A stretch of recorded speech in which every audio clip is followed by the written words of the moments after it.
नमस्कार दोस्तों, मैं हूं सुधांशु। 1951 के अपने अधिवेशन में जनसंघ ने जम्मू और कश्मीर को भारत में मिलाने की बात की थी और ये वादा पूरा हुआ 68 सालों के इंतजार के बाद 5 अगस्त 2019 को। भारत के इतिहास का एक ऐसा गौरवशाली दिन जिसका सपना श्यामा प्रसाद मुखर्जी और अटल बिहारी वाजपेयी भी देखा करते थे। 5 अगस्त 2019 को आर्टिकल 370 से जुड़े हुए प्रावधानों में संशोधन होने के बाद जम्मू कश्मीर से विशेष राज्य का दर्जा वापस ले लिया गया और आर्टिकल 35A को समाप्त किया गया। इसके साथ साथ जम्मू कश्मीर और लद्दाख को 2 अलग अलग केंद्र शासित प्रदेशों में बांटा गया। जहां एक तरफ इस मुद्दे को बहुत व्यापक जन समर्थन मिला क्योंकि लोगों का ये मानना था कि एक हिस्टोरिकल ब्लंडर था जिसको सरकार ने सही किया, वहीं दूसरी तरफ कुछ लोग ऐसे भी थे जिन्होंने इस निर्णय का विरोध करते हुए ये कहा कि ये निर्णय कश्मीरी लोगों के अधिकार को छीनने जैसा है। अब इस निर्णय के 1 साल पूरे हो गए हैं। चलिए देखते हैं कि धारा 370 हटने के बाद पिछले 1 साल में जम्मू कश्मीर में क्या बदला। लेकिन आगे बढ़ने से पहले अगर आपने हमारे चैनल को अभी भी सब्सक्राइब नहीं किया तो प्लीज़ इसे सब्सक्राइब करिए।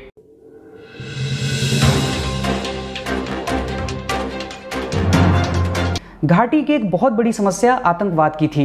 धारा 370 हटने के बाद जहां एक तरफ आतंक से जुड़ी हुई घटनाओं में कमी आई है, वहीं दूसरी तरफ टेररिस्ट ऑर्गेनाइजेशन ज्वाइन करने वाले कश्मीरी युवकों की संख्या में 40% की गिरावट आई है।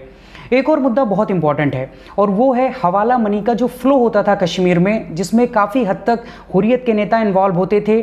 जब से धारा 370 हटी है तब से NIA ने उन पैसों पर कड़ी निगरानी करनी शुरू की है और काफ़ी हद तक हवाला मनी को चोक किया है, जिसका सीधा असर ये हुआ कि पत्थरबाजी की घटनाओं में बहुत कमी आई है। इंटेलिजेंस को ग्राउंड लेवल पर जो इन्फॉर्मेशन चाहिए होती है उसका फ्लो बहुत आसानी से हो रहा है और इसका नतीजा ये हुआ कि टॉप हिजबुल कमांडर रियाज नाइकू और जैश-ए मोहम्मद के कारी याशिर के साथ साथ 110 से ज़्यादा लोकल मिलिटेंट्स को सिक्योरिटी फोर्सेस ने पिछले 1 सालों में मार गिराया।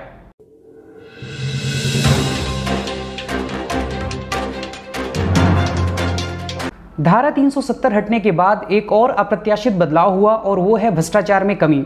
दोस्तों, कश्मीर में विकास ना हो पाने की सबसे बड़ी वजह है वहाँ बड़े पैमाने पर फैला भ्रष्टाचार था।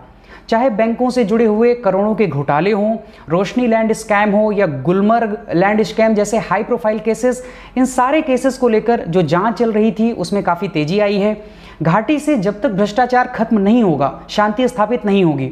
कश्मीर में भ्रष्टाचार केवल भ्रष्टाचार तक सीमित नहीं है बल्कि ये एक राष्ट्रीय सुरक्षा के लिहाज से बहुत महत्वपूर्ण मुद्दा है और धारा 370 हटने के बाद इस दिशा में बहुत सकारात्मक प्रयास सरकार ने किए हैं।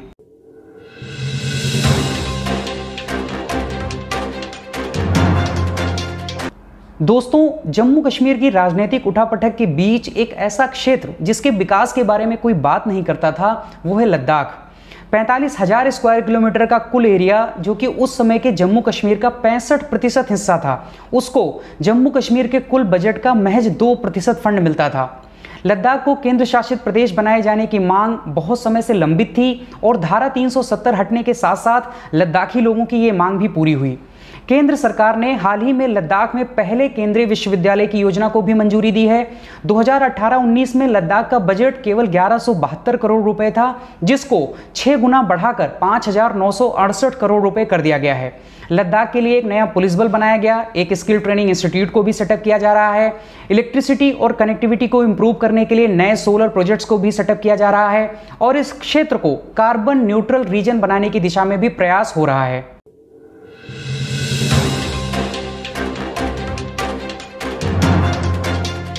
The Kashmir chamber of commerce and industry यानी KCCI की माने तो कश्मीर में धारा 370 हटने के बाद जो लॉकडाउन किया गया उसकी वजह से लगभग 40,000 करोड़ का नुकसान हुआ और लगभग 4 लाख लोगों की नौकरी गई और ये जॉब लॉस हर एक सेक्टर में हुआ, चाहे वो जनरल ट्रेड हो, टूरिज्म हो, ट्रांसपोर्ट हो या फिर इंडस्ट्री हो। कश्मीर की अर्थव्यवस्था पहले से ही नाजुक थी और दुकानों और छोटे व्यवसायों के बंद होने के बाद मुश्किलें बढ़ गई। रही सही कसर कोविड-19 के लॉकडाउन ने पूरी कर दी। कश्मीरी यूथ को जॉब देने के लिए और वहाँ की इकोनॉमी को रिवाइव करने के लिए सरकार को बहुत सिस्टमैटिक प्लानिंग करनी होगी।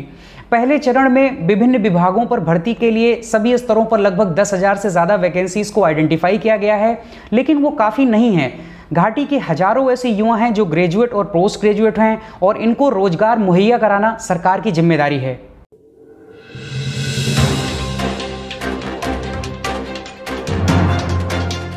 चलिए बात करते हैं कुछ ऐसे रिफॉर्म्स की जो कई सालों से लंबित थे, या यूं कहें कि आर्टिकल 370 और आर्टिकल 35A की वजह से नहीं हो पा रहे थे। और इसमें सबसे बड़ा मुद्दा है नागरिकता से जुड़ा हुआ। धारा 35A के समाप्त होने के बाद जम्मू कश्मीर में लगभग 4 लाख से ज़्यादा लोगों को डोमिसाइल सर्टिफिकेट दिया गया, और इसमें से ज़्यादातर लोग दलित समाज के थे जो पिछले 50 सालों से यहाँ रह रहे थे, लेकिन इसके बावजूद वो जम्मू कश्मीर के निवासी नहीं थे। जम्मू कश्मीर एकमात्र ऐसा राज्य था जहां केंद्र सरकार के कानून स्वतः लागू नहीं होते थे। धारा 370 हटने के बाद जम्मू और कश्मीर में 354 राज्य कानूनों में से 164 कानूनों को निरस्त किया गया, 138 कानूनों में संशोधन किया गया और 170 केंद्रीय कानूनों को लागू किया गया। आयुष्मान भारत योजना, पीएम किसान योजना, जनधन योजना, स्टैंड अप इंडिया और अटल पेंशन जैसी महत्वाकांक्षी परियोजनाओं को भी जम्मू कश्मीर में लागू किया गया। 7th पे कमीशन लागू करना, मेट्रो प्रोजेक्ट्स, रेलवे ब्रिजेस के प्रोजेक्ट हों या फिर 15 से ज़्यादा पावर प्रोजेक्ट्स हों, इस सब पर बहुत तेज़ी से काम चल रहा है।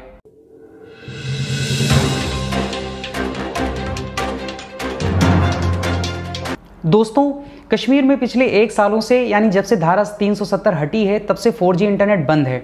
सरकार का तर्क है कि जम्मू कश्मीर में इंटरनेट की मदद से फेक वीडियोस को सर्कुलेट करके युवाओं को आतंकवाद की तरफ ले जाना और पत्थरबाजी करने के लिए भीड़ इकट्ठा करना, ऐसे बहुत सारी देश विरोधी गतिविधियों को अंजाम देने में किया जाता है। सरकार की बातों में सच्चाई भी है, लेकिन पूरी घाटी में 4G इंटरनेट सेवाएं बंद करना किसी भी कीमत पर सही नहीं है। इंटरनेट आज के समय में एक बेसिक नीड है, खासकर लॉकडाउन के समय में जबकि सारे स्कूल और कॉलेजेस बंद हैं। उस समय 4G इंटरनेट उपलब्ध ना होने की वजह से स्टूडेंट्स को बहुत सारी परेशानियां उठानी पड़ रही होंगी। शुरू के कुछ दिनों तक इंटरनेट बैन करना समझ में आता है, लेकिन 1 साल बीत जाने के बाद भी अगर 4G इंटरनेट रिस्टोर नहीं हो पाया तो ये बहुत दुखद है। अगर इंटरनेट का प्रयोग कुछ लोग देश विरोधी गतिविधियों में कर रहे हैं और इसका नाजायज फायदा उठा रहे हैं, तो उसके लिए टेक्नोलॉजी ड्रिवन सोल्यूशन ढूंढना चाहिए, ना कि सबके लिए इंटरनेट बंद कर देना। कुल मिलाकर सरकार को 4G इंटरनेट को जल्द से जल्द घाटी में रिस्टोर करना चाहिए।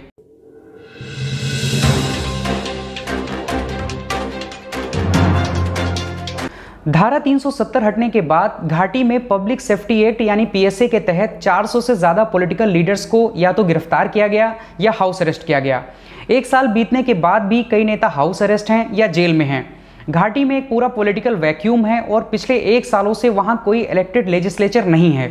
सरकार को इस दिशा में प्रयास करना चाहिए कि स्थिति सामान्य होने के साथ साथ वहां जनता द्वारा चुनी हुई सरकार हो, जिससे केंद्र सरकार और राज्य सरकार दोनों मिलकर घाटी का विकास कर सकें। हालांकि सरकार ने इस दिशा में प्रयास शुरू किया और मार्च में जम्मू कश्मीर के लिए एक डीलिमिटेशन कमीशन को गठित किया। एक्चुअली डीलिमिटेशन कमीशन की जरूरत क्यों पड़ी? Jammu and Kashmir reorganisation act के सेक्शन 60 में स्पेसिफाई किया गया है कि यहाँ की विधानसभा की सीटों की संख्या को 107 से बढ़ाकर 114 किया जाएगा। अब इसमें से 24 सीटें जो हैं वो पाकिस्तान ऑक्युपाइड कश्मीर के लिए हैं, क्योंकि J&K जो कि एक यूनियन टेरिटरी है, इसमें विधानसभा की सीटों की संख्या 83 से बढ़कर 90 हो जाएगी। अब ये प्रक्रिया अभी चल रही है, इसलिए वहां चुनाव नहीं हो पा रहे हैं। ये प्रक्रिया पूरी होने के बाद केंद्र सरकार को J&K असेंबली का चुनाव जल्द से जल्द कराना चाहिए।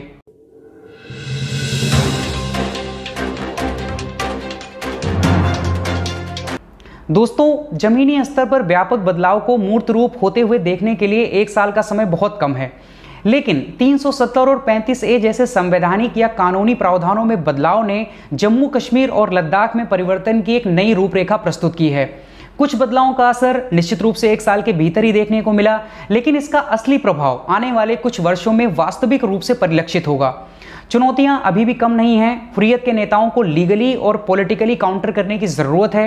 कश्मीर के युवाओं को रोजगार, भारत के साथ उनका एक इमोशनल इंटीग्रेशन, जमीनी स्तर पर विकास, क्रॉस बॉर्डर इन्फिल्ट्रेशन को रोकना और एक वाइब्रेंट और करप्शन फ्री गवर्नेंस वहां की ज़रूरत है। केंद्र सरकार की नीयत स्पष्ट है और निश्चित रूप से जम्मू कश्मीर और लद्दाख को विकसित करने के लिए पिछले 1 सालों में जो हुआ वो विकास यात्रा लगातार अनवरत जारी रहेगी। आज की वीडियो में बस इतना ही। अगर आपको ये वीडियो पसंद आया हो, इन्फॉर्मेटिव लगा हो, तो प्लीज़ इसे लाइक करिए, इसे अपने दोस्तों के साथ शेयर करिए और प्लीज़ हमारे चैनल को सब्सक्राइब करिए। Thank you so much. जय हिंद।